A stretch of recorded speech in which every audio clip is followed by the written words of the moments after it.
नमस्कार बंधुओं, Myra voice channel में आप सभी का हार्दिक स्वागत है। आज की इस वीडियो में हम आपके लिए श्रावण मास महात्म्य 13 अध्याय लेकर आए हैं, जिसमें दुर्वा गणपति व्रत विधान बताया गया है। श्रवण करेंगे। श्रवण करने से पहले भक्तजनों, आप सभी से मेरा अनुरोध है, यदि आपने मेरे चैनल को सब्सक्राइब नहीं किया है तो सब्सक्राइब करें और अध्याय सुनने से पहले कमेंट बॉक्स में हर हर महादेव या ओम नमः शिवाय अवश्य लिखें।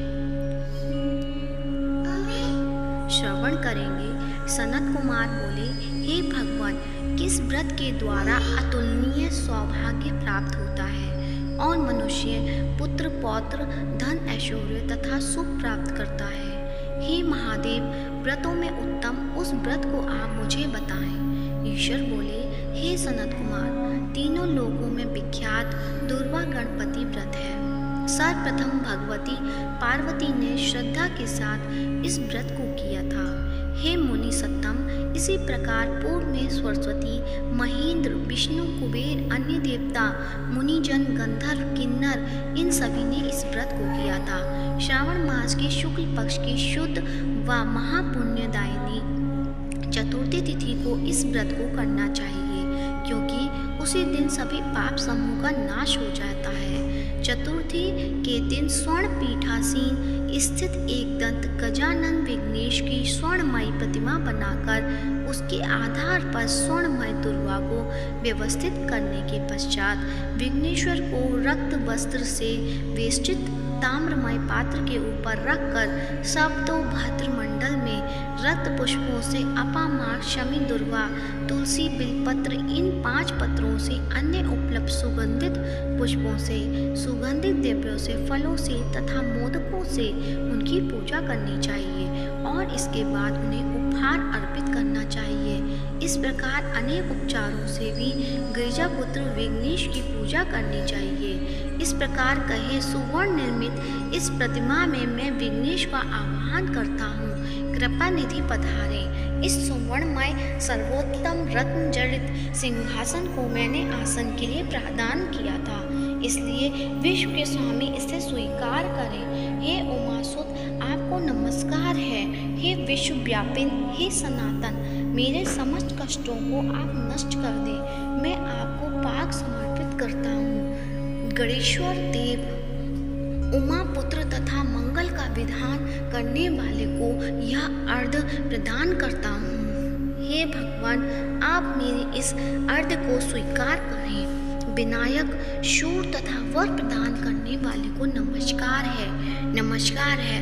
मैं आपको यह अर्घ समर्पित करता हूँ, इसे ग्रहण करें। मैंने गंगा आदि सभी तीर्थों से प्रार्थना पूर्वक यह जल प्राप्त किया है। हे सूर्य पुंगम, आपके स्नान के लिए मेरे द्वारा प्रदत्त इस जल को स्वीकार कीजिए। सिंदूर से चित्रित तथा कुमकुम से रंगा हुआ यह वस्त्र युग्म आपको दिया गया है, आप इसे ग्रहण करें। लंबोदर तथा सभी विघ्नों का नाश करने वाले देवता को नमस्कार है। उमा के शरीर के मल से आविर्भूत हे गणेश जी, आप इस चंदन को स्वीकार करें। हे सूर्यश्रेष्ठ, मैंने भक्ति के साथ आपको रक्त चंदन से मिश्रित अक्षत अर्पण किया है। हे सूर्य सत्तम, आप इसे स्वीकार करें। मैं चंपा के पुष्पों, केतकी के पत्रों तथा जपा कुसुम के पुष्पों से गौरी पुत्र की पूजा करता हूँ। आप मेरे ऊपर प्रसन्न हो। सभी लोगों पर अनुग्रह करने तथा दानवों का वध करने के लिए स्कंद गुरु के रूप में अवतार ग्रहण करने वाले आप प्रसन्नतापूर्वक यह धूप लीजिए। परम ज्योति प्रकाशित करने वाले तथा सभी सिद्धियों को देने वाले आप महादेव पुत्र को मैं दीप अर्पण करता हूँ, आपको नमस्कार है। इसके बाद गणाना त्वाम इस मंत्र से मोदक 4 प्रकार के अन्न, पायस तथा लड्डू आदि का नैवेद्य अर्पण करें। मैं आपकी मुख शुद्धि के लिए आदरपूर्वक कपूर, इलायची तथा नागबल्ली के दल से युक्त तांबूल आपको प्रदान करता हूँ। हिरण्य गर्भ के गर्भ में स्थित अग्नि के सुवर्ण बीज को मैं दक्षिणा रूप में आपको प्रदान करता हूँ, अतः आप मुझे शांति प्रदान कीजिए। हे गणेश्वर, हे गणाध्यक्ष, हे गौरीपुत्र, हे गजानन, आपकी कृपा से मेरा व्रत पूर्ण हो। इस प्रकार अपने सामर्थ्य के अनुसार विघ्नेश का विधिवत पूजन करके उस उपस्कर निवेदित सामग्री सहित गणाध्यक्ष को आचार्य के लिए अर्पण कर देना चाहिए। उनसे प्रार्थना करें, हे भगवान, हे ब्राह्मण, दक्षिणा सहित गणराज की मूर्ति को आप ग्रहण कीजिए। आपके वचन से मेरा यह व्रत आज पूर्णता को प्राप्त हो। जो मनुष्य 5 वर्ष तक इस प्रकार व्रत करके उद्यापन करता है वह वांछित मनोरथों को प्राप्त करता है और देहांत के बाद शिवलोक को जाता है, अथवा 3 वर्ष तक जो इस व्रत को करता है वह सभी सिद्धियां प्राप्त करता है।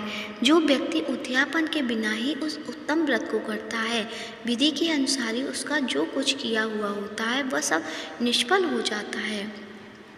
अब उद्यापन विधि बताई जाती है। उद्यापन विधि के दिन प्रातः काल तिलों से स्नान करें। उसके बाद व्यक्ति 1 पल या आधा पल या उसके भी आधे पल की स्वर्ण की गणपति की प्रतिमा बनाकर पंचगव्य से स्नान कराकर भक्ति तथा श्रद्धा के साथ इन 10 नाम मंत्रों से दुर्वा दलों से सम्यक पूजन करें। हे गणाधीश, हे उमापुत्र, हे अग्नाशक, हे विनायक, हे ईशपुत्र, हे एकदंत, हे मूषक वाहन, आपको नमस्कार है। आप कुमार गुरु को नमस्कार है। इन नाम पदों से पृथक पृथक पूजन करें। पहले दिन अधिवासन करके प्रातःकाल ग्रह होम करके दुर्वा दलों तथा मोदकों से होम करना चाहिए। इसके बाद पूर्णाहुति देकर आचार्य आदि का विधिवत पूजन करना चाहिए और घट तुल्य धनों तथा गाय का दान अपनी सामर्थ्य के अनुसार करना चाहिए। हे वत्स, इस प्रकार व्रत करने पर मनुष्य सभी मनोरथों को प्राप्त कर लेता है। हे सनत कुमार, अपने प्रिय गणेश के व्रत करने से संतुष्ट होकर मैं उस मनुष्य को पृथ्वी पर सभी सुख प्रदान करके अंत में उसे सद्गति देता हूँ। जैसे दुर्वा अपनी शाख प्रशाखाओं के द्वारा वृद्धि को प्राप्त होती है, उसी प्रकार उस मनुष्य की पुत्र पौत्र आदि संतति निरंतर बढ़ती रहती है। हे सनत कुमार, मैं दुर्वा गणपति का यह अत्यंत गोपनीय व्रत कहा है। सुख चाहने वालों को इस सर्वोत्कृष्ट व्रत को अवश्य करना चाहिए। इस प्रकार श्री स्कंद पुराण के अंतर्गत ईश्वर सनत कुमार संवाद में श्रावण मास महात्म्य में दुर्वा गणपति व्रत कथन नामक 13वां अध्याय पूर्ण हुआ। बोलो शंकर भगवान की जय, गजानन भगवान की जय।